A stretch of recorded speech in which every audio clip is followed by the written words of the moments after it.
Hello friends, welcome to education for all. जैसा कि आपकी स्क्रीन पर शो हो रहा है कि ये कुछ मोस्ट इम्पॉर्टेंट टॉपिक हैं आपके सीटेट के एग्ज़ाम के लिए।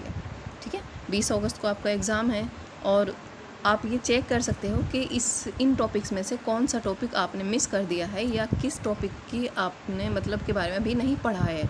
ठीक है, क्योंकि ये टॉपिक सीटेट के एग्ज़ाम में बैकबोन का काम करते हैं। मतलब जो पेडागोजी आपकी 90 नंबर में आएगी, उसमें से आप इन्हीं टॉपिक्स के इर्द गिर्द घूमेगी सारी पेडागोजी। ठीक है, मतलब आपको इनसे अगर आप ये टॉपिक कवर कर लेते हो तो आप 90 नंबर आसानी से गेन पर कर पाओगे।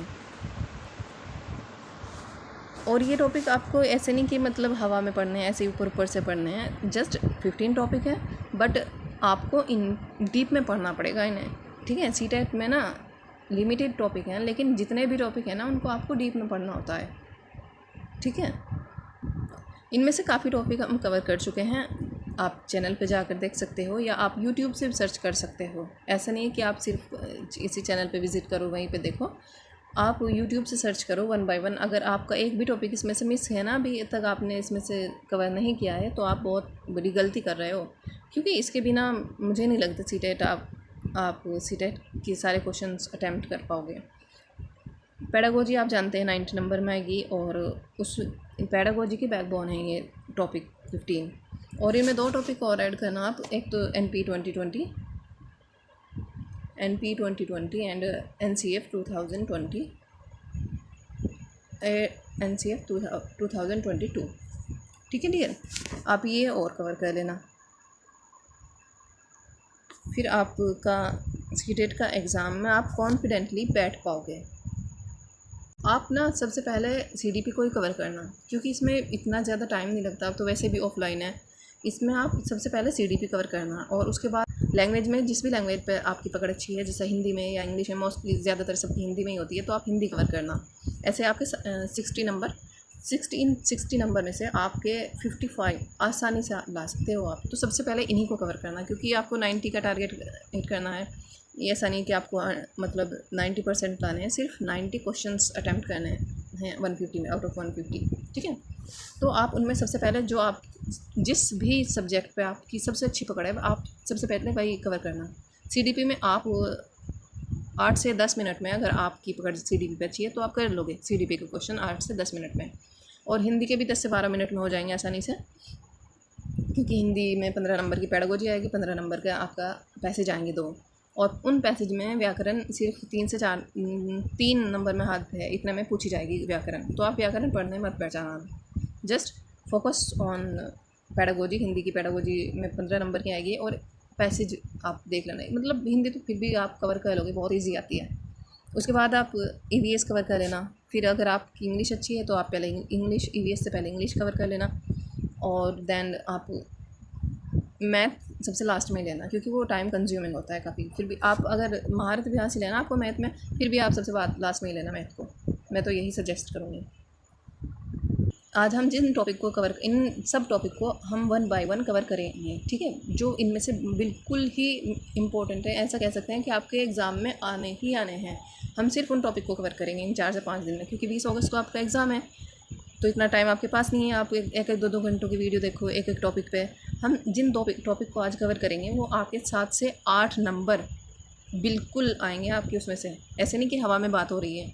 मैंने एग्ज़ाम दिया है और मैं जो रेगुलरली जो एग्ज़ाम होते रहे उनको एनालाइज करती हूँ। ठीक है, उसके बेस पे मैं कह सकती हूँ कि ये टॉपिक 2 टॉपिक 7 से 8 नंबर दिलाएंगे आपको आपके एग्ज़ाम में, आप यकीन कर सकते हो। ठीक है, एक तो NP 2020 कवर करेंगे हम आज, और लर्निंग डिसेबिलिटी का टॉपिक है एक। 3 से 4 नंबर में आता है लर्निंग डिसेबिलिटी का टॉपिक, आउट ऑफ 90 क्वेश्चन में से। तो 3 से 4 नंबर आपको लर्निंग डिसेबिलिटी से मिल जाएंगे, चाहे वो आपको CDP के सेक्शन में मिलें या हिंदी की पेडागोजी में आए, या इस तरीके से आपको मिलने हैं 3 से 4 क्वेश्चन। मतलब एक जैसा कि डिसलेक्सिया, डिसकैलकुलिया, डिस्ग्राफिया, इस तरीके से जितनी भी लर्निंग डिसेबिलिटी हैं इनके बारे में क्वेश्चन आपसे पूछे जाएंगे। ठीक है, और एक NP 2020, ये भी मोस्ट इम्पॉर्टेंट टॉपिक है। मैंने लास्ट ईयर एग्ज़ाम दिया था तो 3 से 4 क्वेश्चन मुझे मिले थे उसमें से। तो आपको आपके एग्ज़ाम में भी आप मिलेंगे मतलब ये क्वेश्चन। ठीक है, तो हम अब ये क्वेश्चन अपने जो भी इंपॉर्टेंट क्वेश्चन हैं इनको कवर कर लेते हैं, और जितने भी इन टॉपिक्स में से 1 बाय 1 हम कवर करेंगे, जो बिल्कुल ही इंपॉर्टेंट होंगे ना आपके लिए, हम वही उन्हीं टॉपिक को पिकअप करेंगे, ठीक है, और उन्हीं को डिस्कस करेंगे वीडियो में 3 से 4 दिन में, ठीक है डियर। क्योंकि इस टाइम स्टूडेंट्स का माइंड थोड़ा डिस्टर्ब रहता है कि मैं क्या पढ़ूँ, कैसे पढ़ूँ, क्यों, ये रहता है ना। तो हम अपना आज का टॉपिक कवर कर लेते हैं, NP 2020 एंड लर्निंग डिसेबिलिटी। हमारा फर्स्ट क्वेश्चन है, सामाजिक आर्थिक रूप से वंचित समूहों के छात्रों का अवधारण सुनिश्चित करने के लिए राष्ट्रीय शिक्षा नीति 2020 प्रस्तावित करता है कि पाठ्यचर्या और शिक्षा शास्त्र, मतलब हमारा करिकुलम कैसा होना चाहिए, और शिक्षा शास्त्र परीक्षाओं पर केंद्रित हो, नहीं, पाठ्य पुस्तकों पर भी नहीं केंद्रित होना चाहिए, संलग्न और संदर्भित होना चाहिए, सी, इंगेजिंग हो और कंटेक्चुअल होना चाहिए, ओके। हमारा सेकंड क्वेश्चन है, राष्ट्रीय शिक्षा नीति 2020 में निम्न में से कौन सा कथन प्रस्तावित है, मतलब जो एनपी है हाल ही में जो आई है 2020 में, तो उसमें कौन सा कथन प्रस्तावित है, अपनी मातृभाषा में शिक्षित होना शैक्षिक और प्रौद्योगिक उन्नति में बाधक है, बाधक नहीं है, ओके। विद्यालयों को बच्चों को अंग्रेजी भाषा की प्रथम भाषा के रूप में सीखने और बोलने के लिए प्रोत्साहित करना चाहिए, सिर्फ इंग्लिश को नहीं, सभी भाषाओं का सम्मान करना है, मल्टीलिंगुअलिज्म को बढ़ावा देना है हमें, ओके। बाल विद्यार्थियों के लिए बहुभाषी होने के उच्च संज्ञानात्मक लाभ हैं, हाँ ये पॉइंट सही हो जाएगा हमारा, C, multilingualism has great cognitive benefits for young students, C option यहाँ पे सही हो जाएगा।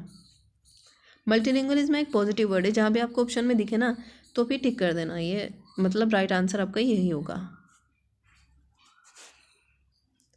राष्ट्रीय शिक्षा नीति 2020 पूरे देश के लिए प्राथमिक स्तर पर किस भाषा को निर्देश के माध्यम से प्रस्तावित करती है, मतलब जो NP 2020 आई है इस बार, तो ये किस भाषा को प्राइमरी लेवल के यानी कि 1 to 5th लेवल के लिए किस भाषा को प्रस्तावित करती है, हिंदी, इंग्लिश, संस्कृत या मातृभाषा या घर की भाषा, तो यहाँ पे आपका डी ऑप्शन सही हो जाएगा, मदर टंग।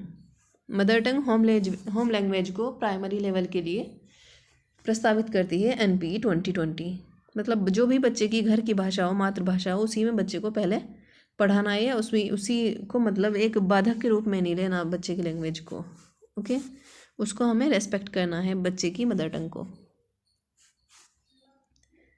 राष्ट्रीय शिक्षा नीति 2020 के अनुसार मूल्यांकन का उद्देश्य क्या है, मतलब इवैल्यूएशन का उद्देश्य क्या है, ये हमको देखना है।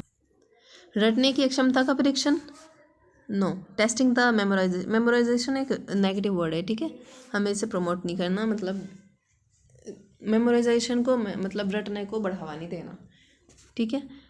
पुनरुत्पादन व याद रखने की क्षमता को नापना, नो, बच्चों को सीखने की प्रक्रिया में मदद करना, हाँ ये ऑप्शन सही हो जाएगा, सी ऑप्शन यहाँ पे। To support children in the process of learning, C option यहाँ पे सही हो जाएगा, हमें बच्चों को सपोर्ट करना है सीखने में, ये नहीं कि उसने मतलब कितना रटा है उसको हम जांचें, या उस मतलब कितना वो रिकॉल कर पाया है, इससे मतलब रिकॉल, मेमोराइजेशन, ये सब नेगेटिव वर्ड हैं, नेगेटिव पॉजिटिव वर्ड है कुछ जो आपको सीटेट का एग्ज़ाम क्वालिफाई करने में काफ़ी हेल्प करेंगे। आप यूट्यूब पर सर्च कर लीजिए कि सीटेट के लिए नेगेटिव और पॉजिटिव वर्ड्स की भी आपको वीडियो मिल जाएगी, वो आपको काफ़ी मतलब हेल्प करेगी, ठीक है। क्योंकि सीटेट ना अंडरस्टैंडिंग का खेल है सीटेट में, ये नहीं कि आप मतलब इतनी बुक रट के चले जाओ, या वो समझने का खेल है, आपको टॉपिक्स को समझना होगा, आपको अपनी समझ को डेवलप करना होगा, तब आप सीटेट का एग्ज़ाम क्वालिफाई कर पाओगे। एक मिशन मोड में देश में यूनिवर्सल एलिमेंट्री एजुकेशन UEE प्राप्त करने के लिए भारत सरकार का व्यापक और एकीकृत फ्लैगशिप कार्यक्रम है एकलव्य मॉडल, नई तालीम, सर्व शिक्षा अभियान और शिक्षा की राष्ट्रीय नीति 1986, डी ऑप्शन यहाँ पे आपका सही हो जाएगा, ठीक है। नेशनल पॉलिसी ऑफ एजुकेशन जो 1986 में आई थी, उसको ये एक एकीकृत फ्लैगशिप कार्यक्रम है। राष्ट्रीय शिक्षा नीति 2020 के अनुसार शिक्षा को केवल पूर्व निर्धारित विषय वस्तु पर केंद्रित होना चाहिए, ये जो केवल है ना, ये नेगेटिव वर्ड है, ये इसको आपको जहाँ भी देखें मतलब पॉजिटिव नहीं होगा, ये ऑप्शन आपका सही नहीं होगा, केवल पूर्व निर्धारित विषय वस्तु पर केंद्रित होना चाहिए, सेकंड ऑप्शन है समस्या समाधान पर केंद्रित होना चाहिए। हाँ, ये सही है, क्योंकि समस्या समाधान पर केंद्रित होना चाहिए। अधिगमकर्ताओं में समालोचनात्मक चिंतन का विकास करना चाहिए। हाँ, ये भी ठीक है। क्रिटिकल थिंकिंग को बढ़ावा देना है हमें। इन्वेंशन निर्धारित और खोज आधारित होना चाहिए, ये भी ठीक है। तो हमारा second, third and fourth option यहाँ पे सही हो जाएगा। ए ऑप्शन राइट हो जाएगा यहाँ पे, क्योंकि हमें केवल पूर्व निर्धारित विषय वस्तु पर केंद्रित नहीं होना चाहिए शिक्षा को। एक क्रिटिकल थिंकिंग को बढ़ावा देना है हमें, मतलब प्रॉब्लम सॉल्विंग, क्योंकि बच्चे को एज ए प्रॉब्लम सॉल्वर समझा जाता है। जैसा कि पियाजे ने कहा है कि बच्चा एक लिटिल साइंटिस्ट है। ओके, अन्वेंशन निर्धारित और खोज आधारित होना चाहिए शिक्षा को, ये भी सही है। तो फर्स्ट ऑप्शन राइट हो जाएगा यहाँ पे। राष्ट्रीय शिक्षा नीति 2020 में प्रस्तावित बदलाव है मानकीकरण से लचीलापन, रचनात्मक मूल्यांकन से योगात्मक, यानी कि फॉर्मेटिव से समेटिव, समेटिव से फॉर्मेटिव की तरफ जाना है हमें। संरचनाओं की समझ से परीक्षा के लिए सीखना, मतलब conceptual understanding to learning for exam. बहुविषयकता से कठोरता। मल्टीडिसिप्लिनरी से टू रिजिडिटी। यहाँ पे आपका सही आंसर हो जाएगा ए। राष्ट्रीय शिक्षा नीति 2020 में प्रस्तावित है the shift proposed in National Education Policy 2020 is from standardization to flexibility की तरफ जाना है हमें। स्टैंडर्डाइज शब्द ये मानकीकरण जो आ जाए ना, मतलब स्टैंडर्डाइज्ड करना किसी भी चीज़ को, ये नेगेटिव है। हमें स्टैंडर्डाइजेशन से फ्लेक्सिबिलिटी की तरफ जाना है, और फॉर्मेटिव से समेटिव की तरफ नहीं। अगर यहाँ पे होता कि समेटिव से फॉर्मेटिव की तरफ जाना है तो ये ऑप्शन बी ऑप्शन सही हो जाता है, बट यहाँ पे फॉर्मेटिव टू समेटिव है, इसलिए आंसर गलत हो जाएगा। राष्ट्रीय शिक्षा नीति 2020 बहुभाषीयता को बच्चों के सीखने में एक रुकावट की तरह देखती है। रुकावट नहीं, एक मतलब बहुभाषीयता को बढ़ावा देती है। ठीक है, ये सही ऑप्शन नहीं है। को कक्षा में पूंजी के रूप में देखती है, as an assist in the classroom.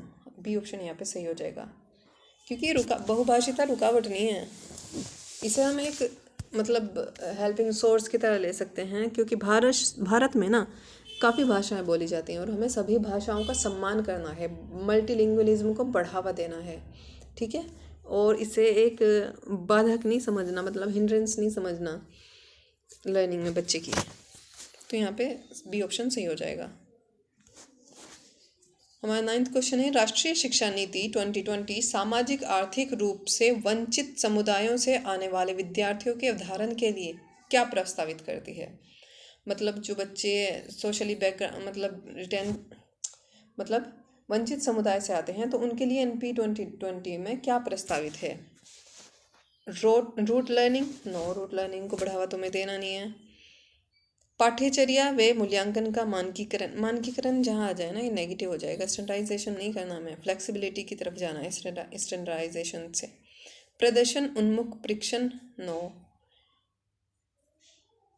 संदर्भित व अर्थपूर्ण पाठ्यचर्या, relatable and meaningful curriculum. D option यहाँ पे सही हो जाएगा। राष्ट्रीय शिक्षा नीति 2020 में प्रस्तावित समग्र 360 डिग्री बहुआयामी उन्नति पत्र को क्या दर्शाना चाहिए। मतलब जो 3 डिग्री बहुआयामी काट दिया है इस बार NP 2020 में प्रस्तावित है ये, तो इसमें मतलब क्या दर्शाया गया है या क्या दर्शाना चाहिए। विद्यार्थियों के प्रदर्शन की दूसरे प्रदेशों में विद्यार्थियों के अंकों से तुलना नहीं करनी हमें।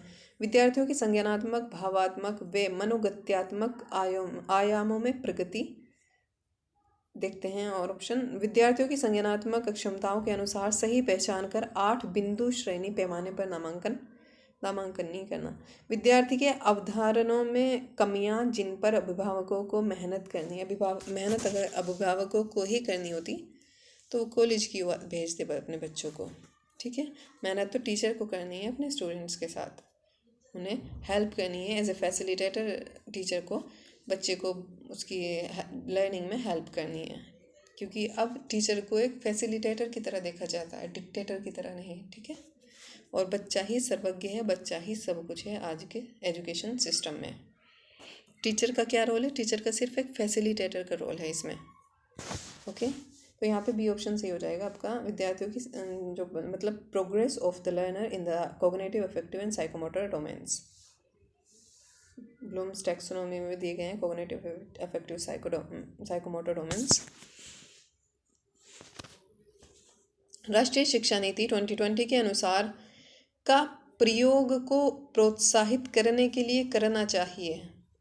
Root memorisation, recall, no, recall को तो हमें बढ़ावा नहीं देना, मतलब रटने से दूर लेके जाना है बच्चे को। रटन विद्या चलत नहीं। ओके, और सीटेट में तो रटन विद्या बिल्कुल भी नहीं चलती। सिर्फ आप जो समझ लोगे, सिंगल माइंड के साथ अपने पेपर में जाओगे पेपर देने के लिए, तो सिर्फ आपकी समझ ही आपके काम आएगी। रटना या रिकॉल करना ये सब नेगेटिव वर्ड्स हैं। रूट मेमोराइजेशन, क्रिटिकल थिंकिंग, कंठस्थीकरण, समालोचनात्मक चिंतन, हाँ ये क्रिटिकल थिंकिंग तो सही है यहाँ पे, बट रूट मेमोराइजेशन ये यहाँ पे नेगेटिव वर्ड हो गया। तो एक्सपीरियंशियल लर्निंग, क्रिटिकल थिंकिंग, हाँ यहाँ पे दोनों वर्ड सही हैं, अनुभव जनित अधिगम और समालोचनात्मक चिंतन। सी ऑप्शन यहाँ पे राइट सही हो जाएगा। दिव्यांग छात्रों की शिक्षा के संदर्भ में निम्नलिखित में से किस प्रावधान को राष्ट्रीय शिक्षा नीति 2020 द्वारा बढ़ावा नहीं दिया गया है? बढ़ावा नहीं दिया गया, यूज नहीं है ना, ये आपका क्वेश्चन गलत करा देगा अगर आपने सही से क्वेश्चन को नहीं पढ़ा है तो। ओके, तो अगर ये नहीं, नोट, एक्सेप्ट, इस तरह के वर्ड्स दिखे हैं तो उनका अंडरलाइन कर लीजिए और उसके बाद उसी के हिसाब से क्वेश्चन को अटेम्प्ट कीजिए। फर्स्ट हमारा ऑप्शन है उपयुक्त इमारती ढांचा, यानी कि अप्रोप्रिएट इंफ्रास्ट्रक्चर, प्रत्येक विद्यार्थी के लिए एक शिक्षा और निजी शिक्षक। नो, अनिवार्य विशेष शिक्षा, कंपलसरी स्पेशल एजुकेशन। तो यहाँ पे जो सही नहीं होगा वो आपका सी ऑप्शन हो जाएगा यहाँ पे। ठीक है, राष्ट्रीय शिक्षा नीति 2020 क्या प्रस्तावित करती है? विद्यालय की पाठ्यचर्या की विषय वस्तु में कटौती, reduction in content of school curriculum, हाँ ये पे तो सही हो जाएगा क्योंकि इसमें जो प्रस्तावित किया गया है रटंत अधिगम को महत्व देना। रटंत अधिगम को महत्व नहीं देना हमें, क्योंकि एनपी 2020 फ्लेक्सिबिलिटी ऑफ मतलब लचीलापन को में वृद्धि होनी चाहिए पाठ्यक्रम में, और उसका रिडक्शन करना है हमें करिकुलम का। बहुत ज़्यादा मतलब बच्चे से भारी बस्ता नहीं। यहाँ पे आपका सी ऑप्शन सही हो जाएगा क्योंकि रिडक्शन करना है हमें, reduction in content of school curriculum, increase करना है फ्लेक्सिबिलिटी को ऑफ स्कूल करिकुलम में, और एम्फेसिस ऑन रूट लर्निंग को एम्फेसिस नहीं करना, मतलब रूट लर्निंग को महत्व नहीं देना हमें, महत्व देना है क्रिटिकल थिंकिंग को, प्रॉब्लम सॉल्विंग को, फ्लेक्सिबिलिटी लानी है अपने स्कूल करिकुलम में, यानी कि बच्चे से भारी उसका बस्ता नहीं होना चाहिए। ओके, सी ऑप्शन यहाँ पे सही हो जाएगा। राष्ट्रीय शिक्षा नीति 2020 द्वारा सुझाई गई समग्र 360 डिग्री बहुआयामी रिपोर्ट क्या प्रस्तावित करती है? योगात्मक आकलन, समेटिव असेसमेंट, नहीं समेटिव नहीं, formative assessment of rote memorisation skills, no ये भी निगेटिव है, और grading of children on the basis of paper pencil test, सिर्फ पेपर पेंसिल टेस्ट पर उसे ग्रेड दे देना बच्चे को, ये पॉजिटिव नहीं है। Inclusion of self assessment and peer assessment, हाँ ये सही है, डी ऑप्शन यहाँ पे। सो आकलन को बढ़ावा देना है और समूह आकलन का समावेश करना है। भाषा के संदर्भ में राष्ट्रीय शिक्षा नीति 2020 किस पर बल देती है? बहुभाषीयता यानी कि मल्टीलिंगुअलिज्म, मोनोलिंगुअलिज्म, मोनो में सिंगल यानी कि एक भाषावाद, English as the medium of instruction across the nation, पूरे देश में निर्देश का माध्यम अंग्रेजी हो, नो ये सही नहीं है। Hindi as the medium of instruction across the nation, सिर्फ एक भाषा को बढ़ावा नहीं देना क्योंकि भारत में ना अनेक भाषाएं बोली जाती हैं, तो हमें मल्टीलिंगुअलिज्म को बढ़ावा देना है, ए ऑप्शन यहाँ पे सही हो जाएगा। बहुभाषीयता को बढ़ावा देना है, मोनोलिंगुअलिज्म को नहीं। राष्ट्रीय शिक्षा नीति 2020 के अनुसार निम्नलिखित में से कौन सा कथन सही है? सभी स्तर पर एक भाषावाद का अभ्यास किया जाना चाहिए, एक भाषा, मोनो का नहीं, मल्टी का, मल्टीलिंगुअलिज्म को बढ़ावा देना है, मोनोलिंगुअलिज्म को नहीं। रटकर सीखने और परीक्षा के लिए सीखने पर जोर दिया जाना चाहिए। रटंत विद्या चलत नहीं अब, ना ही सीटेट में चलती है ना ही लोअर लेवल में चलती है। दिव्यांग विद्यार्थियों के लिए प्रौद्योगिकी के प्रयोग को हतोत्साहित किया जाना चाहिए। डी ऑप्शन है, शिक्षार्थियों को उनके सीखने के पथ और कार्यक्रमों को चुनने के लिए लचीलापन प्रदान किया जाना चाहिए। हाँ, यहाँ पे फ्लेक्सिबिलिटी लानी है, ठीक है। डी ऑप्शन सही हो जाएगा यहाँ पे। राष्ट्रीय शिक्षा नीति 2020 किस पर बल देती है? लचीला बहुस्तरीय गति आधारित अधिगम, यानी कि flexible multi level activity based learning. Only the aspects related to cognitive development of children, सिर्फ कोग्निटिव नहीं, कोग्निटिव, अफेक्टिव एंड साइकोमोटर, तीनों डोमेन्स को, मतलब तीनों का ही बच्चे का विकास होना चाहिए, तीनों में ही। Standardisation of a national curriculum, standardisation नहीं, मानकीकरण नहीं करना, फ्लेक्सिबिलिटी लानी है करिकुलम में। राष्ट्रीय पाठ्यचर्या के मानकीकरण पर 9, बच्चों के स्मरण कौशलों के मापन पर। मेमोराइजेशन, रूट लर्निंग, रिकॉल, ये सब नेगेटिव वर्ड है, ओके। यहाँ पे आपका फर्स्ट ऑप्शन सही हो जाएगा, ए। फ्लेक्सिबिलिटी लानी है, multi level activity based learning, लचीला बहुस्तरीय गति आधारित अधिगम होना चाहिए। राष्ट्रीय शिक्षा नीति 2020 के अनुसार मूल्यांकन का उद्देश्य किसकी जानकारी देता है? विद्यार्थी को कक्षा में व कक्षा के बाहर कैसे सहायता दी जा सकती है? ए ऑप्शन यहाँ पे सही हो जाएगा। ए ऑप्शन यहाँ पे आपका सही हो जाएगा, how to support the students in and out of the classroom, okay. राष्ट्रीय शिक्षा नीति 2020 के अनुसार शिक्षा को किस पर बल देना चाहिए? कॉन्सेप्चुअल अंडरस्टैंडिंग पर, गैर संदर्भित विषय वस्तु पर, रूट लर्निंग पर, या लर्निंग फॉर एग्जाम्स पर। रूट लर्निंग को बढ़ावा नहीं देना हमें, यहाँ पे आपका फर्स्ट ऑप्शन सही हो जाएगा, कॉन्सेप्चुअल अंडरस्टैंडिंग को हमें बढ़ावा देना है। NP 2020 में भी यही प्रस्तावित है। आकलन के संदर्भ में राष्ट्रीय शिक्षा नीति 2020 क्या प्रस्तावित करती है? विश्लेषण और आलोचनात्मक सोच जैसे उच्च क्रम के कौशल का परीक्षण, testing of higher order skills such as analysis and critical thinking. A option यहाँ पे सही हो जाएगा आपका। तो हमें बाकी ऑप्शन पढ़ने की ज़रूरत ही नहीं, क्योंकि रिकॉल बेस्ड नहीं होना चाहिए, समेटिव नहीं, फॉर्मेटिव होना चाहिए, लर्निंग फॉर एग्जाम्स नहीं होना चाहिए। राष्ट्रीय शिक्षा नीति 2020 किसकी और बदलाव का प्रस्ताव रखती है? ये सीखना कि कैसे सीखना है। Learning to learn, rote learning, no, rote learning negative word है। Increase in course content, standardisation, मानकीकरण, ये भी नेगेटिव है। पाठ्यक्रम सामग्री में वृद्धि, पाठ्यक्रम को रिडक्शन करना है हमें करिकुलम का, उसे बढ़ाना नहीं है। रट कर नहीं सीखना, हमें सीखना, यह सीखना कि कैसे सीखा जा सकता है, मतलब हमें यह देखना है कि हम कैसे बेहतर सीख सकते हैं, कैसे बच्चे को बेहतर सिखा सकते हैं। लर्निंग टू लर्न यहाँ पे सही हो जाएगा ऑप्शन। राष्ट्रीय शिक्षा नीति NEP 2020 में आकलन के संदर्भ में विद्यार्थियों के लिए किस प्रकार का प्रगति पत्र प्रस्तावित किया गया है? 360 डिग्री बहुआयामी प्रगति पत्र। तो यहाँ तो कोई मतलब कन्फ्यूज़न होना ही नहीं चाहिए, क्योंकि 360 degree multi dimensional report card दिया गया है NP 2020 के द्वारा। राष्ट्रीय शिक्षा नीति 2020 के अनुसार विद्यार्थियों के किन आयामों की प्रगति व अद्वितीयता को शामिल करना चाहिए? संज्ञानात्मक, सामाजिक, आध्यात्मिक नहीं, संज्ञानात्मक, भौतिक, संज्ञानात्मक, भावात्मक और मनोगत्यात्मक, cognitive, affective and psychomotor domain. ठीक है, यहाँ पे आपका सी ऑप्शन सही हो जाएगा। हैतल घर में गुजराती बोलती है और इस भाषा को पढ़ने और लिखने में उसका प्रवाह है। उसके विद्यालय में निर्देश का माध्यम हिंदी है, वह यह भाषा नहीं जानती है। तो राष्ट्रीय शिक्षा नीति 2020 के अनुसार इस स्थिति में विद्यालय को क्या करना चाहिए? हैतल को विद्यार्थी में सिर्फ हिंदी बोलने के लिए कहना चाहिए? नहीं। बहुभाषावाद की संस्कृति सृजित करने के लिए सभी बच्चों को एक दूसरे की मातृभाषा का सम्मान करने के लिए कहना चाहिए। बी ऑप्शन यहाँ पे सही हो जाएगा, क्योंकि हमें मल्टीलिंगुअलिज्म को बढ़ावा देना है उसे, मतलब राष्ट्रीय शिक्षा नीति 2020 सुझाती है कि कक्षा अधिगम को पाठ्य पुस्तकों तक सीमित करने के बजाय अधिगम और शिक्षा, मतलब focus on towards inquiry and development of critical thinking, या यहाँ पे सी ऑप्शन यहाँ पे सही हो जाएगा आपका। ओके, मतलब हम ज़्यादा डिटेल में एक्सप्लेनेशन नहीं करेंगे सर, जस्ट क्वेश्चन की प्रैक्टिस कर रहे हैं हम इस सेशन में। ओके, राष्ट्रीय शिक्षा नीति 2020 किस पर बल देती है? परीक्षा के लिए पढ़ना, स्मरण आधारित शिक्षा, वेधन और अभ्यास, या कॉन्सेप्चुअल अंडरस्टैंडिंग। डी ऑप्शन यहाँ तो सही है, यहाँ तो कोई कन्फ्यूज़न होना ही नहीं चाहिए आपको। राष्ट्रीय शिक्षा नीति 2020 बच्चों के मूल्यांकन के लिए और के समावेश को प्रस्तावित करती है। समूह कार्य, स्व आकलन, परियोजना, मानकीकृत परीक्षा, ग्रुप वर्क, सेल्फ असेसमेंट। ए ऑप्शन यहाँ पे सही हो जाएगा। राष्ट्रीय शिक्षा नीति 2020 में निम्नलिखित में से कौन सा प्रावधान नहीं सुझाया है?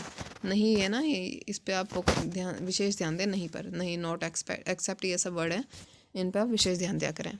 तो यहाँ पे आपका सही ऑप्शन हो जाएगा, बच्चों में अनुपालन को बढ़ावा देने के लिए अध्यापक को इनाम और दंड को इस्तेमाल करना चाहिए। दंड को इस्तेमाल करना चाहिए नहीं, अच्छा ये नेगेटिव वर्ड है, दंड को इस्तेमाल नहीं करना चाहिए। और जो यही ऑप्शन यहाँ पे गलत है, क्योंकि हमारे से पूछा ही गलत गया है, तो यहाँ पे आपका डी ऑप्शन सही हो जाएगा। राष्ट्रीय शिक्षा नीति 2020 किस पर जोर देती है? फ्लेक्सिबिलिटी होने ऑफ द करिकुलम पर जोर देती है, एनपी 2020। ऑप्शन सही हो जाएगा। राष्ट्रीय शिक्षा नीति 2020 के अनुसार विद्यार्थियों का रिपोर्ट कार्ड जो अभिभावकों को दिया जाएगा वह विद्यार्थी की प्रगति व विशिष्टता को प्रतिबिंब करे। ठीक है, डी ऑप्शन यहाँ पे सही हो जाएगा आपका। राष्ट्रीय शिक्षा नीति 2020 शास्त्रीय भाषाओं के अध्ययन की सिफारिश एन एडिशनल ऑप्शन, एक एडिशनल ऑप्शन की तरह लेते हैं, इसी ऑप्शन यहाँ पे सही हो जाएगा। राष्ट्रीय शिक्षा नीति 2020 ये प्रस्ताव रखती है कि children in primary grades should be taught in home local language, यानी कि मदर टंग में बच्चे को पढ़ाना चाहिए या नेटिव लैंग्वेज में। तो ऑप्शन यहाँ पे सही हो जाएगा। राष्ट्रीय शिक्षा नीति 2020 के अनुसार आकलन के लिए अंतर्निहित सिद्धांत क्या होना चाहिए? सी ऑप्शन यहाँ पे सही हो जाएगा आपका। Optimising learning and development for all students. भारतीय संसद ने दिव्यांग व्यक्तियों के लिए निम्नलिखित में से कौन सा कानून हाल ही में पारित किया गया है? राष्ट्रीय शिक्षा नीति, नेशनल एजुकेशन पॉलिसी या person with disability equal opportunity protection of rights and full participation act, right of person with disability act. कौन सा यहाँ पे सही हो जाएगा?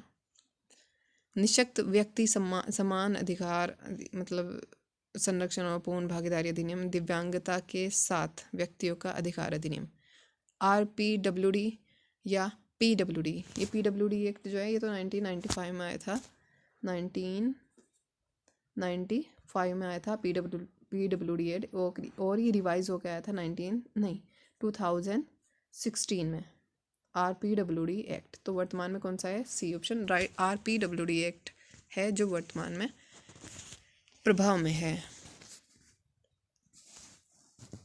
राष्ट्रीय शिक्षा नीति 2020 में प्रस्तावित कथनों में से निम्न में से कौन सा कथन सही नहीं है? नहीं है ना, इसे नहीं को अंडरलाइन कर लें, नहीं है।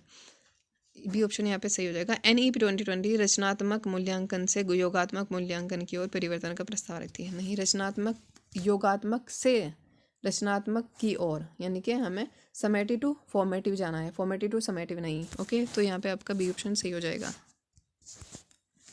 राष्ट्रीय शिक्षा नीति 2020 के अनुसार अधिगम होना चाहिए एक्सपीरियंशियल, प्रयोगात्मक। सी ऑप्शन सही हो जाएगा। राष्ट्रीय शिक्षा नीति 2020 के अनुसार विद्यालय में मूल्यांकन का अभिरूप समेटिव से फॉर्मेटिव होना चाहिए। ए ऑप्शन सही हो जाएगा हमें, क्योंकि हमें समेटिव से फॉर्मेटिव की तरफ जाना है। यानी कि लास्ट में बस एक बच्चे से पेंसिल टेस्ट ले लिया, या कि मतलब लास्ट में ही उसका एग्ज़ाम के थ्रू हम उसको ये जज करें कि ये अच्छा है या बुरा है, मतलब उसको ग्रेडिंग के थ्रू हमें मतलब बच्चे पीयर असेसमेंट, सेल्फ असेसमेंट, ये बच्चे के बीच बीच में ना हमें असेसमेंट करते रहना चाहिए बच्चे का। ओके,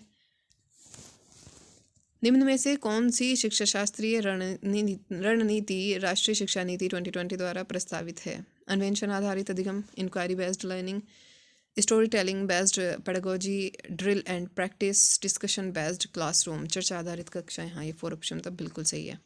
तो यहाँ पे हमारा राइट ऑप्शन हो जाएगा सी, फर्स्ट, सेकंड और फोर्थ। ड्रिल एंड प्रैक्टिस नहीं है, वेधन और बार बार अभ्यास नहीं कराना, ये नेगेटिव हो जाएगा। तो हमारा भी ऑप्शन यहाँ पे सही हो रहा है। राष्ट्रीय शिक्षा नीति 2020 में विद्यार्थियों के आकलन हेतु प्रस्तावित समग्र 360 डिग्री बहुआयामी रिपोर्ट के संदर्भ में कौन सा कथन सही नहीं है? सही नहीं है, जो सही नहीं है वही हमसे पूछा है। रिपोर्ट में स्वयं का और सहपाठियों का आकलन सम्मिलित होगा, मतलब यहाँ पे आपका डी ऑप्शन सही हो जाएगा। ठीक है। रिपोर्ट केवल व्यक्तिगत कार्यों पर केंद्रित होगी, ये केवल है ना, ये तो नेगेटिव है, देखते ही समझ आना कि ये ऑप्शन होना ही नहीं है। और सामूहिक कार्यों को शामिल नहीं करना, हमें सामूहिक कार्यों को शामिल करना है। ओके, तो ये हमारा गलत ऑप्शन हो जाएगा, हमारे से पूछा ही गलत गया था। राष्ट्रीय शिक्षा नीति 2020 प्रस्तावित करती है कि शिक्षा होनी चाहिए inquiry driven discovery oriented, B option यहाँ पे सही हो जाएगा आपका। आकलन के संदर्भ में राष्ट्रीय शिक्षा नीति 2020 निम्न में से क्या प्रस्तावित करती है? 360 degree multi dimensional progress report card, C option सही हो जाएगा। राष्ट्रीय शिक्षा नीति 2020 किस उपागम से किस उपागम के लिए शिक्षण शास्त्रीय बदलाव की अनुशंसा करती है? मतलब हमें किधर from rote learning to conceptual understanding की तरफ जाना है, इसी को NP 2020 प्रमोट करती है। रूट लर्निंग को प्रमोट नहीं करती NP 2020। ओके, ये थे हमारी NP 2020 से रिलेटेड जितने भी इंपॉर्टेंट क्वेश्चंस बन सकते थे आपके एग्ज़ाम के पॉइंट ऑफ व्यू से, वो हमने सब कवर कर लिए हैं। और मुझे नहीं लगता इससे बाहर कुछ आएगा NPE से, अगर क्वेश्चन बनने लगा आपके एग्ज़ाम में तो। CTET learning disability very important topic है आपके सीटेट के एग्ज़ाम के पॉइंट ऑफ व्यू से, क्योंकि इससे लगभग 3 से 4 क्वेश्चन आपको सिर्फ एक टॉपिक से लर्निंग डिसेबिलिटी से मिल जाएंगे। क्वेश्चन है विच of the following is a correctly matched pair of learners and there primary characteristics. ठीक है, फर्स्ट ऑप्शन है हियरिंग इम्पेयर्ड लर्नर्स, मतलब hearing impaired learners can't comprehend visual information. Second option है dyslexic learners lack reading and writing fluency. Option C है creative learners hyperactive slow in completing work. D attention deficit learners high motivation, मतलब जब attention deficit है तो उनमें high motivation कैसे हो सकती है? तो आप कौन सा ऑप्शन इसमें सही होगा, आप इसमें बताएं। मतलब अधिगमकर्ताओं एवं उनकी प्राथमिक विशेषताओं के मिलान युग्मों में से निम्नलिखित में से कौन सा सही है? श्रव्य अक्षतिग्रस्त अधिगमकर्ता, मतलब श्रव्य सुनने से रिलेटेड है ये, और यहाँ इससे दृश्य सूचनाओं को समझ नहीं सकते, मतलब उन्हें दिक्कत तो सुनने में है ना, देख तो भी सकते हैं, तो ये तो हमारा ऑप्शन नहीं होगा जो हम करेक्टली मैच्ड है, हमारे से वो पूछा है। ठीक है, तो ये तो करेक्टली मैच नहीं है। पठन अक्षमता अधिगमकर्ता धारा प्रवाह पढ़ने एवं लिखने में कमी। सृजनात्मक अधिगमकर्ता धारा पर इसी ऑप्शन है ना, कार्य को पूरा करने में धीमे है, नो। तो आप यहाँ आपका राइट ऑप्शन भी हो जाएगा, क्योंकि सभी ऑप्शन को अगर हम डिस्कस करेंगे तो लंबा वीडियो हो जाएगा ये आपका। ठीक है डियर, तो second option is the right option over here. आगे बढ़ चलते हैं हम। सेकंड क्वेश्चन है आपका, अति संवेदनशील बच्चों को सीखने में मदद करने के लिए निम्नलिखित में से कौन सा तरीका उपयुक्त तरीका नहीं है?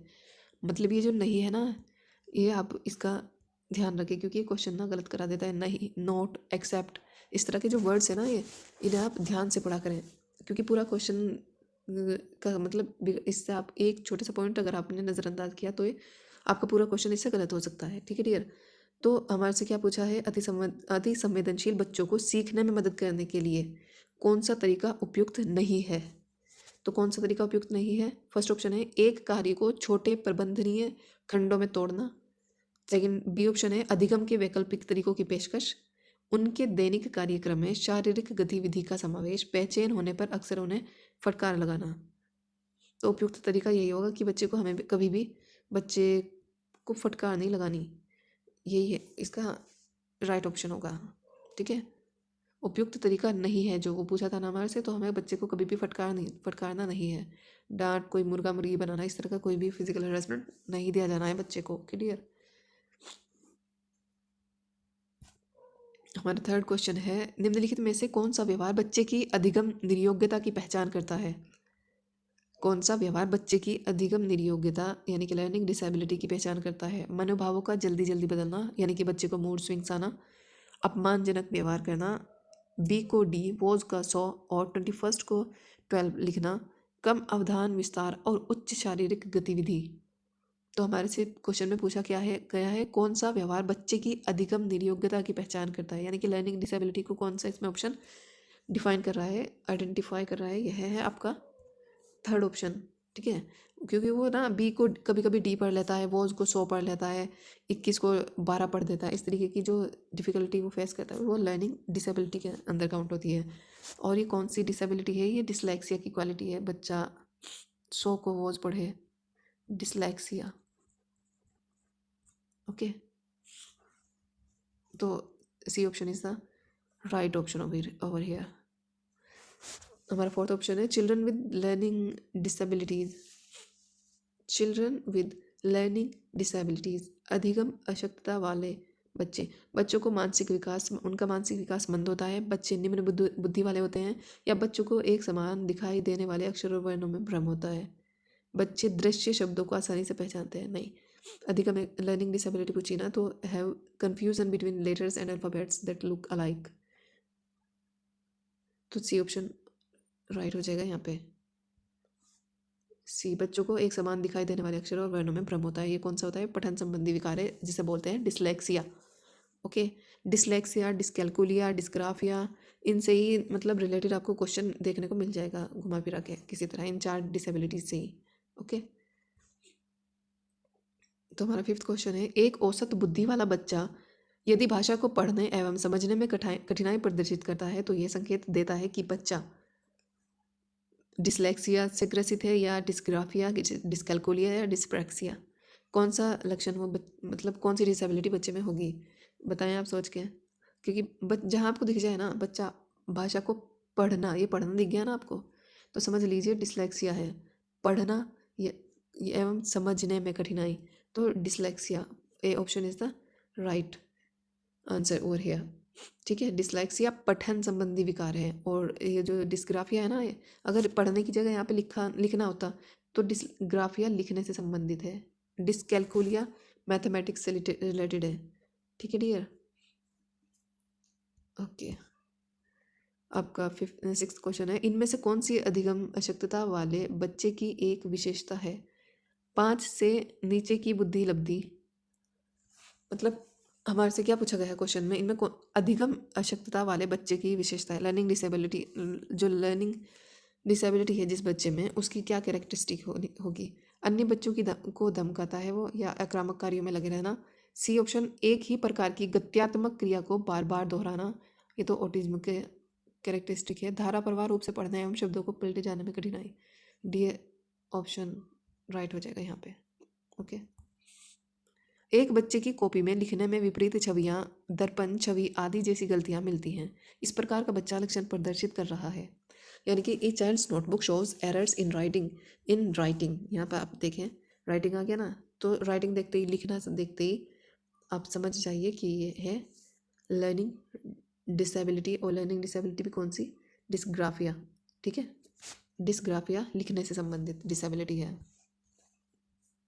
हमारा एट क्वेश्चन है, विकृत लिखावट में संबंधित लिखने की योग्यता में कमी किसका एक लक्षण है? लिखावट में लिखने की योग्यता में कमी, लिखने की है ना ये देखें आप, लिखना, तो लिखना अगर क्वेश्चन में दिख जाए तो डिस्ग्राफिया राइट ऑप्शन। ठीक है, अगर यहाँ लिखने की जगह पढ़ना होता, यहाँ पे अगर लिखने की जगह पढ़ना होता ना, पढ़ने से संबंधित कोई बच्चे में कठिनाई होती तो वो होता डिसलेक्सिया। ठीक है, डिस्कैल्कुलिया मैथ से रिलेटेड, ये डिसलेक्सिया तो पठन संबंधी विकार, और डिस्कैल्कुलिया मैथमेटिक्स से रिलेटेड डिसेबिलिटी है। ठीक है, और डिस्प्रैक्सिया मोटर स्किल से रिलेटेड डिसेबिलिटी है, डिस्प्रैक्सिया। ओके डियर, मतलब ये 3-4 ये डिसेबिलिटी हैं जिनसे घुमा फिरा के क्वेश्चन आपके सीटेट में बनेंगे ही बनेंगे, क्योंकि लास्ट ईयर भी ऐसे ही हुआ था और इस बार भी ऐसे ही होगा। लेवल थोड़ा बहुत हाई जा सकता है, नहीं तो इस तरह के क्वेश्चन आपको देखने को मिल सकते हैं आपके पेपर में। Children with learning disability, first option are very active but have a low IQ, मतलब अगर लर्निंग डिसेबिलिटी है तो वेरी एक्टिव कैसे हो सकते हैं? सेकंड ऑप्शन है are very wise and mature. C option can not learn anything, मतलब कुछ सीख ही नहीं सकते वे बच्चे जो जिनमें लर्निंग डिसेबिलिटी है, ऐसा भी नहीं है। अगर वे वाइज और मैच्योर नहीं हैं तो वे ऐसा भी नहीं है कि कुछ सीख ही नहीं सकते। ठीक है, D option struggle with some aspect of learning, right, अधिगम के कुछ पक्षों में संघर्ष करते हैं। ये ऑप्शन सही है आपका यहाँ पे डी। ठीक है। भाषा अवबोधन में संबंध विकार है। भाषा अवबोधन में मतलब भाषा से, लैंग्वेज से रिलेटेड कौन सा डिसऑर्डर है? अपेजिया है, अप्रेक्सिया है, डिसलेक्सिया। डिसलेक्सिया तो पठन संबंधी विकार है, और एस्पीचिया ये कुछ कोई विकार नहीं है। वक संबंध रोग या क्या है, कुछ नहीं। इससे आपका यहाँ पे फर्स्ट ऑप्शन सही हो जाएगा, ठीक है। ये लैंग्वेज कंप्रीहेंशन से रिलेटेड डिसऑर्डर है अपेजिया। फोन से, फोन का साउंड आ रहा है ना यहाँ पे, तो आप इससे रिलेट करके याद कर सकते हैं कि लैंग्वेज यानी कि बोलने से संबंधित ये डिसऑर्डर है अपेजिया। Okay dear. और शारीरिक रूप से अक्षम बच्चों को सामान्यतः होता है, जो शारीरिक रूप से डिसेबल हैं बच्चे, orthopaedically impaired children are likely to have dysgraphia. No, dysgraphia तो लिखने से संबंधित है। डिस्थीमिया, डिस्कैलकुलिया मैथ से रिलेटेड है। डिसलेक्सिया पठन संबंधी विकार है, तो एक ही बच्चा। इस तरह हम मतलब एलिमिनेट कर पाते हैं। जैसे हमें डिस्ग्राफिया का पता है कि लिखने से संबंधित विकार है, डिस्कैलकुलिया मैथमेटिक्स से संबंधित है, और डिसलेक्सिया पठन संबंधी विकार है। ये डिसलेक्सिया पठन संबंधी विकार है, और डिस्कैलकुलिया मैथ से रिलेटेड है, और डिस्ग्राफिया लिखने से संबंधित विकार है। तो हमारे पास एक ये तो ऑप्शन बचा, तो इसे हम एलिमिनेट भी करके क्वेश्चन को फाइंड आउट कर सकते हैं, ठीक है डियर। तो हमारे पास बचा डिस्थीमिया, तो यही हमारा राइट ऑप्शन हो जाएगा यहाँ पे। ऑर्थोपेडिकली इम्पेयर्ड पूछा है ना हमसे, ठीक है डियर। तो नेक्स्ट पर हम चलते हैं। कक्षा में 3 बच्चे पोलियोग्रस्त हैं। खेल के कालांश में उन्हें ऑप्शन ए, एक कोने में बैठाना चाहिए ताकि वे खेल का आनंद ले सकें। बी ऑप्शन, अन्य बच्चों के साथ उचित खेलों में हिस्सा लेने के लिए प्रोत्साहित करना चाहिए। सी ऑप्शन, केवल आंतरिक खेलों में शामिल होने की अनुमति देनी चाहिए। डी ऑप्शन, कक्षा के सभी विद्यार्थियों के साथ खेलने के लिए जोर डालना चाहिए। जोर नहीं डालना, अगर उनकी इच्छा है तो उन्हें सिखाना है, ठीक है, जोर नहीं डालना बच्चे पे। तो यहाँ पे सही ऑप्शन कौन सा हो जाएगा आपका? अन्य बच्चों के साथ उचित खेलों में हिस्सा लेने के लिए सिर्फ आप बच्चे को प्रोत्साहित कर सकते हो, उस पर जोर नहीं डालोगे। ओके, तो यहाँ पे सही ऑप्शन हो जाएगा आपका बी। 5वीं कक्षा के दृष्टिबाधित विद्यार्थी को निचले स्तर के कार्य करने की छूट मिलनी चाहिए। बी ऑप्शन, माता पिता और मित्रों द्वारा उसे दैनिक कार्यों को करने में सहायता की जानी चाहिए। नहीं, सहायता नहीं करनी। कक्षा में सामान्य रूप से व्यवहार किया जाना चाहिए और श्रव्य सीडी के माध्यम से सहायता उपलब्ध कराई जानी चाहिए। बच्चा दृष्टिबाधित है ना, विजुअली इम्पेयर्ड चिल्ड्रन है, तो उसे बेस्ट है कि उसे सुनाया जाए सीडी के माध्यम से, है ना। सी ऑप्शन राइट हो जाएगा यहाँ पे। ना तो उसे हेल्प करनी, मतलब इस तरीके की हेल्प करनी कि उसे महसूस भी ना हो। ओके, कक्षा में सामान्य रूप व्यवहार किया जाए, सामान्य नॉर्मल उससे व्यवहार करें, और सीडी के माध्यम से सहायता उपलब्ध कराई जानी चाहिए दृष्टिबाधित बालक के लिए। एक बच्चा जो आंशिक रूप से देख सकता है, मतलब जो थोड़ा थोड़ा देख सकता है बच्चा, उसके लिए क्या प्रावधान होना चाहिए? ऑप्शन ए, बिना किसी प्रावधान के उसे नियमित विद्यालय में डालना चाहिए। मतलब बिना किसी प्रावधान के, ये नेगेटिव हो गया यहाँ थोड़ा। उसे शिक्षा देनी चाहिए क्योंकि वह उसे शिक्षा नहीं देनी चाहिए। नहीं देनी चाहिए तो नेगेटिव हो गया, क्योंकि शिक्षा तो सभी का बेसिक राइट है ना। तो सी ऑप्शन होगा, उसे अलग संस्थान में डालने की आवश्यकता है। नो, रॉन्ग हो गया, क्योंकि अब इंक्लूसिव एजुकेशन को सेलिब्रेट किया जाता है, ठीक है। इंक्लूसिव एजुकेशन में मतलब सभी को एक साथ एक ही रेगुलर स्कूल्स में पढ़ाया जाता है, बस कुछ विशेष प्रावधान कर दिए जाते हैं उनमें, उनके लिए अलग से। मतलब जो अगर फिजिकल कोई बच्चा देख नहीं पाता तो उससे सीडी के थ्रू सुनाया जा सकता है, कोई सुन नहीं पाता तो उसे मतलब वो लिप को रीड कर सके, ऐसी जगह पे उसे बिठाया जाता है। तो इस तरह के कुछ विशेष प्रावधान करके इस तरह की जो बच्चों में कमियां हैं उनको कमी वो महसूस ना हो, इसके लिए कुछ प्रावधान किए जाते हैं नियमित विद्यालयों में ही। ओके, तो डी ऑप्शन है, विशेष प्रावधान करते हुए उसे नियमित विद्यालय में रखना चाहिए। यही हमारा राइट आंसर हुआ, ठीक है डियर।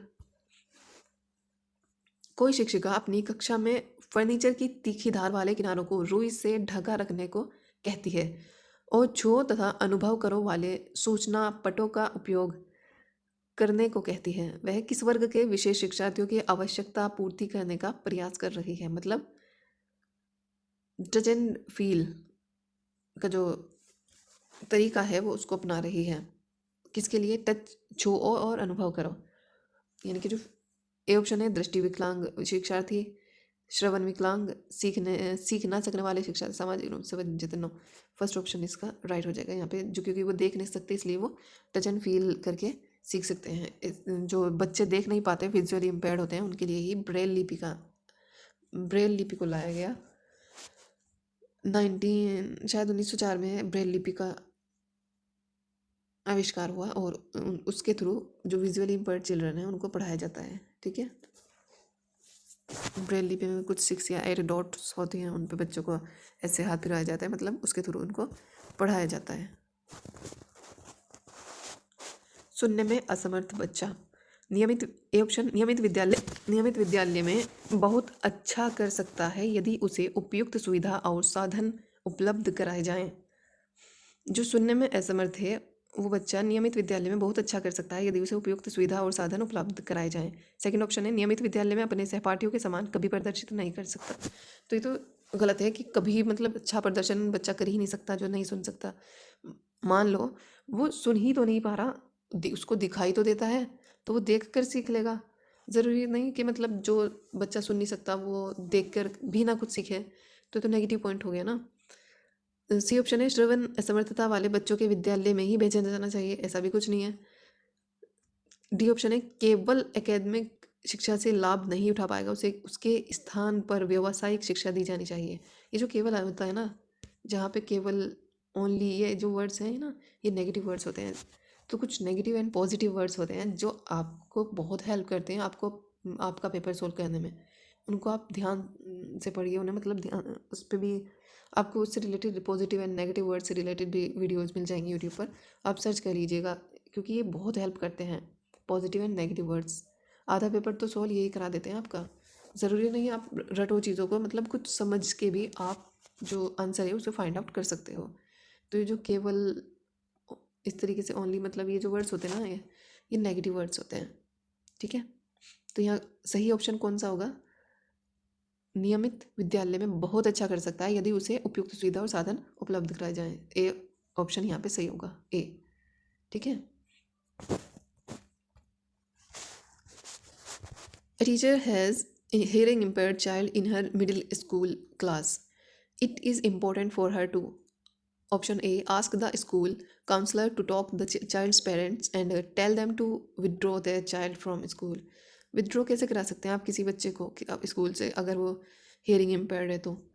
बी ऑप्शन है, make the child sit at place from where she can see the teachers lips and facial expressions clearly.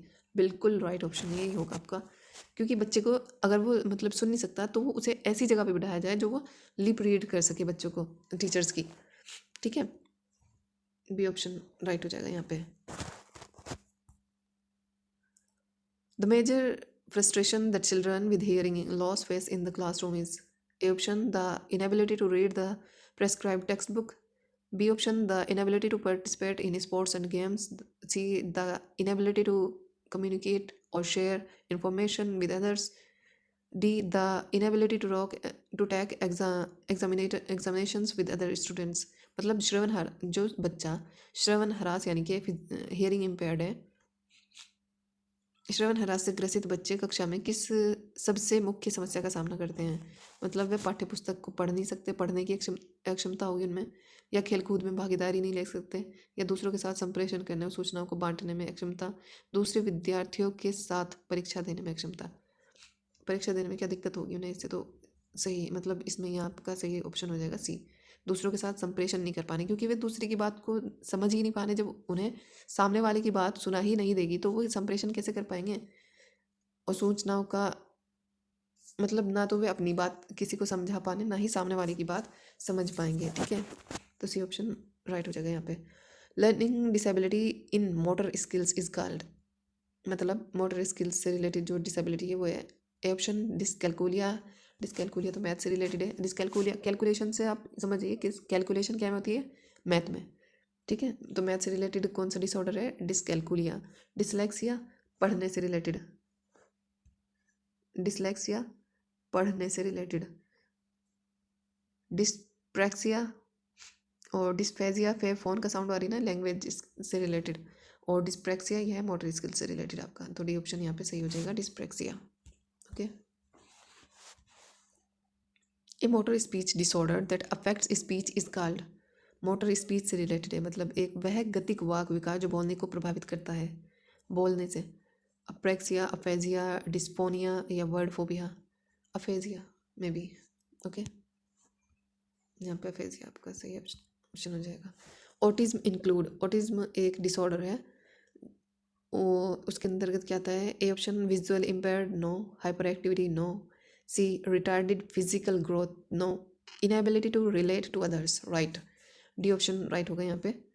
मतलब वो दूसरों के साथ संबंध जोड़ने की निर्योग्यता होती है उनमें, मतलब किसी के साथ सही से वे बात नहीं कर पाते, मतलब आई कांटेक्ट नहीं कर पाते, इस तरीके की डिसेबिलिटी होती है ऑटिज्म वाले बच्चे में। एक ही बात को बार बार रिपीटेडली वे उसको बोलते रहते हैं या एक ही तरह के एक्शन को बार बार करते रहते हैं। जैसा कि माय नेम इज़ खान, आपने मूवी देखी होगी शाहरुख खान की, जो उसमें वो एक ही बात को बार बार रिपीट करते हैं, my name is Khan, my name is Khan, इस तरीके से कहते रहते हैं ना, तो वो उनमें ऑटिज्म से डिसऑर्डर से ग्रसित हैं माय नेम इज़ खान में शाहरुख खान, ठीक है। और उसमें वह दूसरों के साथ संबंध जोड़ने की निर्योग्यता होती है उनमें, वो आई कांटेक्ट नहीं कर पाते किसी के साथ आसानी से घुल मिल नहीं पाते, बहुत मतलब खुद को अलग रखते हैं दुनिया, समाज से, दुनिया से, दूसरों से, ओके। तो यहाँ पे डी ऑप्शन हो जाएगा right. Reducing the time allotted to complete an assignment to make it coincide with time of attention and increasing this time in a phased manner will be best suited to deal with which of the following disorder। मतलब एकाग्रता समय के साथ mail बैठाने के लिए एक दत्त कार्यों को पूरा करने के लिए आवंटित समय को घटाना और चरणबद्ध तरीके से इस एकाग्रता समय को बढ़ाना, मतलब समय को घटाना बढ़ाना, निम्नलिखित में से किस प्रकार के विकार से निपटने के लिए सर्वाधिक उपयुक्त है?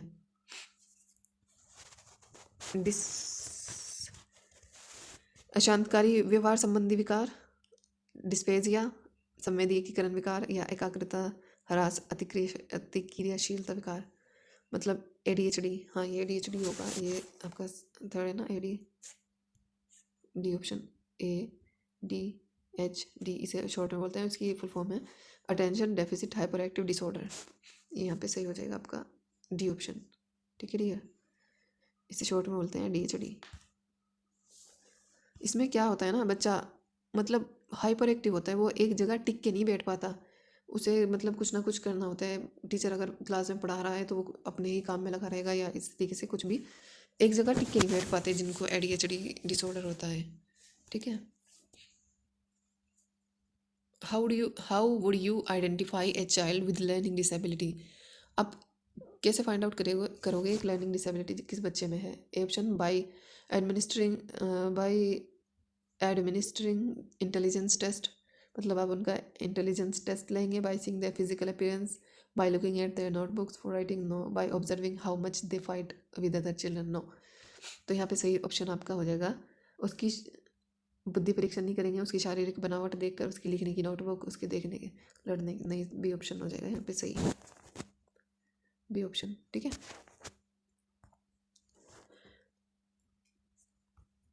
बी होगा क्या? हाँ, ये होगा, ठीक है। A child with learning disability, option needs to be put in a separate institution and not in main stream schools, no. B has a right to study in the regular school where there are special provisions for him, right। C option भी देख लेते हैं, क्या पता इससे बेहतर भी कोई ऑप्शन हो। Should be given vocational education but should not be taught science and writing skills, no. Needs to be deal with several and punished harshly for his mistakes, no. Punishment तो बच्चे को देना ही, नो मुर्गा मुर्गी, no, मतलब इस तरीके का फिजिकल हेरेसमेंट नहीं देना बच्चे को। तो यहाँ पे सही ऑप्शन होगा आपका नियमित विद्यालय में शिक्षा ग्रहण करने का अधिकार है जहाँ उसके लिए विशेष व्यवस्था की गई हो, राइट, बी ऑप्शन हो जाएगा। क्योंकि अगर कोई फिजिकली मतलब देख नहीं पा रहा तो उसे सुन के सिखाइए, अगर कोई सुन नहीं पा रहा तो उसके देखने के इसी मतलब वीडियो के थ्रू किसी भी इस तरीके की प्रावधान करने चाहिए जो वो देख पाए, देख कर बेहतर तरीके से सीख पाए, ठीक है क्लियर। जब एक विकलांग बच्चा पहली बार स्कूल के लिए आता है, शिक्षक को चाहिए विकलांगता के अनुसार बच्चे को एक विशेष स्कूल में भेज दे, नो। उसे अन्य छात्रों से दूर रखे, नो। ये तो गलत बात है कि उसे बच्चों से दूर नहीं रखना, बच्चों के साथ रखना है, ठीक है। तो ये नेगेटिव है कि हम उसे बच्चों से दूर ले जाएं या उसको एक विशेष स्कूल में डाल दें। ये इंक्लूसिव एजुकेशन के अगेंस्ट है सब बातें, ठीक है। बच्चे के माता पिता के साथ चर्चा करके सहयोगी योजना विकसित करें। डी ऑप्शन, एक प्रवेश परीक्षा का संचालन करें। नो, यहाँ पे राइट होगा ऑप्शन, राइट ऑप्शन होगा सी, उसके माता पिता से चर्चा करें, सहयोगी योजना विकसित करें। निम्नलिखित में से के अतिरिक्त सभी कारण अधिगम अक्षमता उत्पन्न हो सकती है। मतलब लर्निंग डिसेबिलिटीज में अगर due to all of the following except, ये जो एक्सेप्ट है ना, इसको आप जैसा एक्सेप्ट हुआ, नोट हुआ, नो हुआ, ये जितने भी वर्ड्स है ना, ये आपका क्वेश्चन गलत करा सकते हैं अगर आपने क्वेश्चन को पढ़ते हुए इन पे ध्यान नहीं दिया तो। क्योंकि फर्स्ट ऑप्शन है आपका, चलो, शैशव काल के समय दिमागी बुखार। बी, शिक्षक की शिक्षण शैली। सी, जन्म से पहले माँ द्वारा मदिरा सेवन, मंद बुद्धि था। मतलब कौन सा एक लर्निंग डिसेबिलिटी निम्नलिखित में से अतिरिक्त है ना, अतिरिक्त के सभी कारण अधिगम अक्षमता उत्पन्न हो सकती है। किसके कारण अधिगम अक्षमता उत्पन्न नहीं हो सकती? Teachers way of teaching. B option, मतलब शिक्षक की शिक्षण शैली के कारण बच्चे में अधिगम अक्षमता थोड़ी ना हो जाएगी। हाँ, शैशवकाल के समय यदि उसे दिमागी बुखार आ जाए तब भी हो जाएगी। यदि जन्म से पहले माँ द्वारा मदिरा सेवन किया जाए तब भी वो लर्निंग डिसेबल्ड हो सकता है, और मंदबुद्धिता भी है।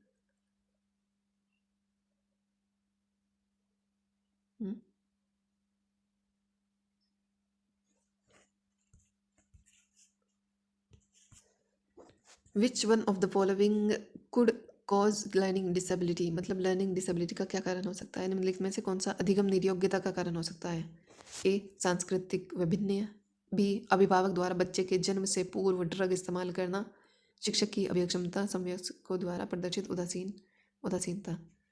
तो यहाँ पे अभिभावक द्वारा बच्चे के जन्म से पूर्व ड्रग इस्तेमाल करना, ये हो जाएगा यहाँ पे। लर्निंग डिसेबल्ड हो सकता है वो बच्चा अगर उसके पेरेंटल ड्रग यूज़ करते हैं, ठीक है। लर्निंग डिसेबिलिटीज में occur due to all of the following except, ये तो हमने सॉल्व कर लिया शायद। लर्निंग डिसेबिलिटीज में occur due to all of the following except, ये एक्सेप्ट है ना, यहाँ पे आप इसको एक्सेप्ट को देखते ही अंडरलाइन कर लिया करें और उसके अकॉर्डिंग फिर क्वेश्चन पढ़ें। क्वेश्चन को ध्यान से पढ़ना, यूँ नहीं बस जल्दी जल्दी में ऑप्शन टिक कर दिया कि हाँ यही है और हमारे से पूछा गया है कि क्या नहीं है। तो इसलिए पहले क्वेश्चन को ध्यान से पढ़िए, उसके बाद आंसर पर टिक कीजिए, ठीक है। के अतिरिक्त निम्नलिखित सभी कारण अधिगम अक्षमता उत्पन्न हो सकती है। मतलब किसके अतिरिक्त अधिगम अक्षमता उत्पन्न हो सकती है? संवेगात्मक विघ्न, व्यवहारात्मक विघ्न, सांस्कृतिक कारण, सेरेब्रल डिस्फंक्शंस। तो सांस्कृतिक कारण के कारण अक्षमता उत्पन्न नहीं हो सकती, ठीक है। यहाँ पे हो जाएगा सी ऑप्शन राइट। निम्नलिखित में से कौन सा विकासात्मक विकार का उदाहरण नहीं है? न्यून अवधान, सक्रिय विकार, आत्म विमोह, प्रमस्तिष्क घात, सेरेब्रल पाल्सी, पश्च अभिघातज तनाव। Following are the example of developmental disorder except. ये एक्सेप्ट के जो क्वेश्चन है ना, ये सीटेट में बहुत बनते हैं। एक्सेप्ट हुआ, नोट हुआ, नो हुआ, ये इस तरह के जो क्वेश्चन है ये सीटेट में पूछे जाते हैं। मतलब जब सिलेबस सेम है, मतलब पैटर्न सेम है, तो थोड़ा बहुत तो कहीं ना कहीं लैंग्वेज को ट्वीक करके सीटेट पूछता ही है। और असर्शन रीजन के क्वेश्चंस अब ज़्यादा बनते हैं सीटेट में, लास्ट ईयर भी थे, इस बार भी होंगे, तो उस तरह के क्वेश्चन भी हम सॉल्व कर लेंगे, ठीक है डियर। और एक्सेप्ट, नॉट, इस तरीके के क्वेश्चन भी आते हैं, ठीक है। तो हमारे से इस क्वेश्चन में क्या पूछा गया है? Following are the examples of developmental disorder. Developmental disorder के कौन क्या एग्जाम्पल हैं, किसके बजाय? विकासात्मक विकार का उदाहरण नहीं है। न्यून अवधान, सक्रिय विकार, attention deficit hyper active disorder, autism, cerebral palsy, post, मतलब ये सब तो हैं विकासात्मक विकार का उदाहरण। डी ऑप्शन यहाँ पे सही हो जाएगा कि ये नहीं है। ऑटिज्म भी है, सेरेब्रल पाल्सी भी है, अटेंशन डेफिसिट ADHD भी है। डी यहाँ पे सही ऑप्शन हो जाएगा आपका। भिन्न रूप से सक्षम बच्चे के लिए निम्नलिखित में से कौन सा महत्वपूर्ण कारक है? Which one of the following is most crucial factor for a differently abled child? Controlling his her behavior. No, ये तो नेगेटिव है। कंट्रोल करना बच्चे के बिहेवियर को, ये नेगेटिव होता है, ठीक है। अगर कहीं क्वेश्चन में दिखे तो ये कि बच्चे के बिहेवियर को कंट्रोल करना है तो ये नेगेटिव होगा, ठीक है। Improving his her grades, no, grade को इम्प्रूव करना कोई क्रूशियल फैक्टर नहीं होगा, वो भी most crucial factor of a differently abled child ये भी नहीं होगा। C option enhancing his her skills, D reducing his her suffering, उसकी पीड़ा को कम करना, नो, उसके कौशलों का संवर्धन करना, enhancing his skills, C option हो जाएगा यहाँ पे सही, ठीक है। ए अक्षम बच्चे शब्दावली की ओर संकेत करती है। The term disabled children refers two is all children with sensory physical impairments, यानी कि इंद्रिय शारीरिक अक्षति वाले बच्चे, सामवेगिक कठिनाई एवं बौद्धिक अक्षति वाले सभी बच्चे। यहाँ पे शायद दोनों, ये सी ऑप्शन सही हो जाएगा यहाँ पे। विशेष बच्चों की प्रारंभ में ही पहचान करना महत्वपूर्ण है। ये ऑप्शन गौण निर्योग्यताओं से बचाव के लिए अन्य सामान्य बच्चों के अनुरूप बनने संबंधी उनके प्रयासों को निरुत्साहित करने के लिए। ये जो निरुत्साहित करने है ना, कभी भी बच्चे को निरुत्साहित नहीं करना, प्रोत्साहित करना है, उसको प्रोत्साहन देना है टीचर्स का काम। कभी भी निरुत्साहित करना टीचर्स का काम नहीं होता है बच्चों को, ठीक है। विशेष विद्यालय में जाने के लिए उन्हें मनाने के लिए नहीं, विशेष विद्यालय में अगर उन्हें जाना, मतलब अब सभी को एक ही विद्यालय में पढ़ाना है, विशेष प्रावधान करके इंक्लूसिव स्कूल्स में इंक्लूसिव एजुकेशन को प्रमोट किया जाता है अब स्कूल सिस्टम में, तो विशेष विद्यालय ये कोई मैटर नहीं करते, ओके। डी ऑप्शन है उनके विशेष स्तर से उभरने में उनकी सहायता करने के लिए, हाँ ये सही है, डी ऑप्शन राइट हो गया यहाँ पे। मानसिक रूप से अविकसित बच्चों के लिए निम्नलिखित में से किन कौशलों पर बल दिया जाना चाहिए? संप्रेषण परक कौशल, संख्या आधारित कौशल, अनुकूलन कौशल या जीवन कौशल। Which of the following skills should be stressed more for mentally under developed children? Communicative skills, pneumatic adaptation skills, life skills. D option. एक बच्चा जो से ग्रस्त है वह 100 को वॉज, न्यूक्लियर को अनक्लियर, वह अंतर नहीं कर सकता, मतलब पढ़ने से संबंधित विकार है बच्चे को, तो पढ़ने से संबंधित कौन सा होगा? Dyslexia, okay. डिसलेक्सिया पठन संबंधी विकार है। छोटे विद्यार्थियों में निम्नलिखित में से कौन सा लक्षण पठन कठिनाई का नहीं है? शब्दों और विचारों को समझने में कठिनाई, सुसंगत वर्तनी में कठिनाई, वर्ण एवं शब्द पहचान में कठिनाई, पठन गति और प्रवाह में कठिनाई। पढ़ने की गति और प्रवाह में, छोटा बच्चा है मतलब ज़रूरी नहीं वो स्पीड से पढ़े या प्रवाह से पढ़े, ये डी ऑप्शन यहाँ पे सही हो जाएगा आपका, ठीक है। शब्दों में अक्षरों के क्रम को पढ़ने में कठिनाई का अनुभव करना और अक्सर चाक्षुष स्मृति का ह्रास संबंधित है, मतलब difficulty in recalling sequence of letters in words and frequent loss of visual memory is associated with.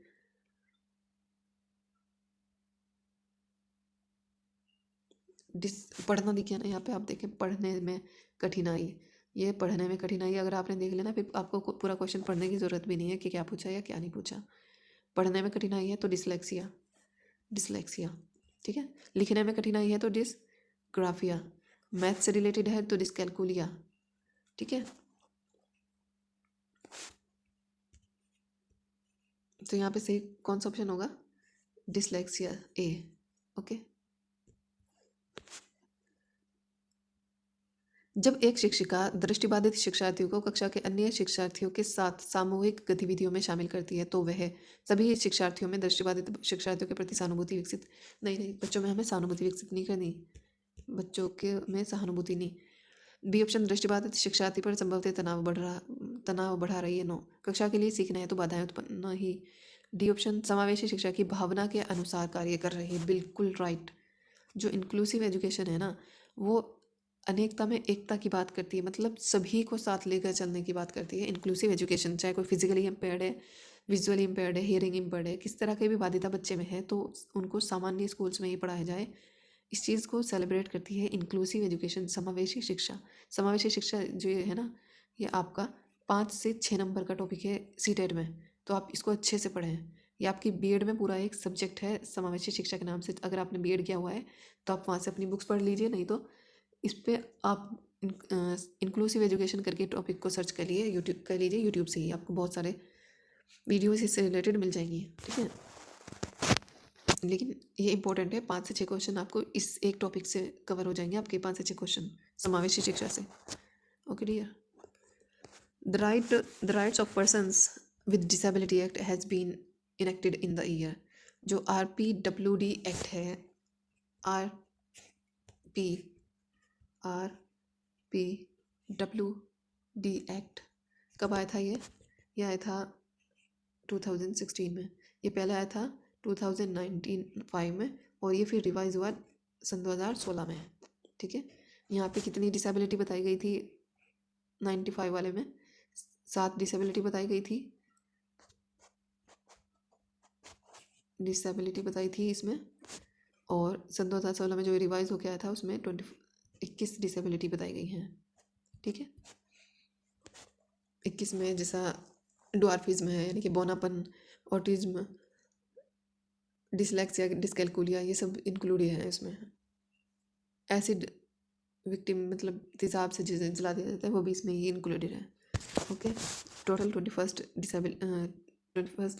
Disability हैं इसमें सन 2016 में जो आया था उसमें। और 1995 में जो आया था उसमें थी 7 डिसेबिलिटी, 7 उनको बढ़ाकर अब 21 कर दी गई हैं सन 2016 वाले में। डिसलेक्सिया किससे संबंधित है? डिसलेक्सिया तो देखिए आप धराम से मारो कि पठन विकार है, तो भाई डिसलेक्सिया पठन संबंधी विकार है। Okay, dyslexia is associated mainly with difficulties in speaking and hearing, reading। तो dyslexia है पढ़ने से संबंधित, ये है डी ऑप्शन आपका यहाँ पे सही हो जाएगा। तो ये हमने जितने भी लर्निंग डिसेबिलिटीज़ से इम्पोर्टेंट क्वेश्चंस आपके एग्ज़ाम के में बन सकते हैं उन सभी को हमने कवर कर लिया है। और इससे ज़्यादा आपको डिसेबिलिटीज़ से मुझे नहीं लगता आपके पेपर में इससे अलग कोई क्वेश्चन बनेगा। अगर आप फिर भी इस टॉपिक को, लर्निंग डिसेबिलिटी को डिटेल में पढ़ना चाहते हैं तो आप इस टॉपिक को सर्च कर सकते हैं यूट्यूब पर। तो वहाँ आपको बहुत वीडियो मिल जाएंगी जिससे मतलब डिटेल में जिन्होंने डिस्कस किया हुआ होगा। लेकिन हाँ, पॉइंट क्वेश्चन इससे बाहर नहीं आना।